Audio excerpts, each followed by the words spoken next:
Looking ahead to the third quarter ocean peak season, it's a very mixed picture out there. We got these predictions. It's going to be driven by restocking and inventories are declining. And we've seen some of these reports from retailers, which seem quite positive on that front. But then we're already in a freight recession. But is the US heading towards a technical recession? We've got bears and bulls, I guess. What's your take on this? Yeah, so we probably look at the world through a lens of maybe the glass is half full kind of perspective. While there's on the Bloomberg terminal, consensus has us going to recession at a probability of around 65%. And there's just three things that usually have to happen for a recession. We need an inverted yield curve, which means that near-term rates are higher than long-term rates. And we've been there since June of last year. You need a commodity shock. Obviously, I don't need to tell your listeners about inflation.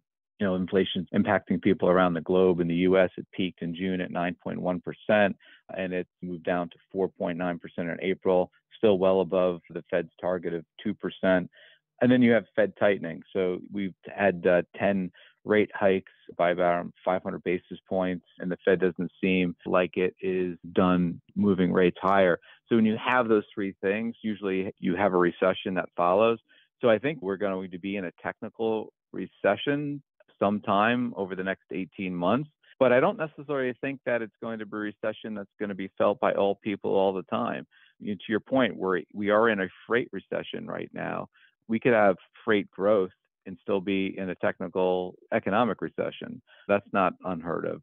So even if we do go into a recession, I don't necessarily think it means doom and gloom. You started the question with about peak season, and also in the beginning of the conversation, we think that this normalization that we're seeing versus ridiculous comparisons that we had during the pandemic, where rates were unsustainable, demand was unsustainable, now we're becoming more normalized. And I think we're going to have a more normal peak season. And when I say peak season, I'm not saying like a triangle angle kind of demand spike. I'm talking more of like of a hump, kind of like a seasonal increase in demand, and then it slowly comes back down. Because, there has been some anecdotal evidence in the latest retail earnings calls that we've had over the last couple of days. Kohl's have said that they were able to decrease their inventories by, I think, around 6%. But then you have Foot Locker that's saying their inventories are still too high. I don't think that we can paint a wide brush and say that, the inventory issue is behind us. I think they are still relatively high, but I do think that they're doing a good job at destocking.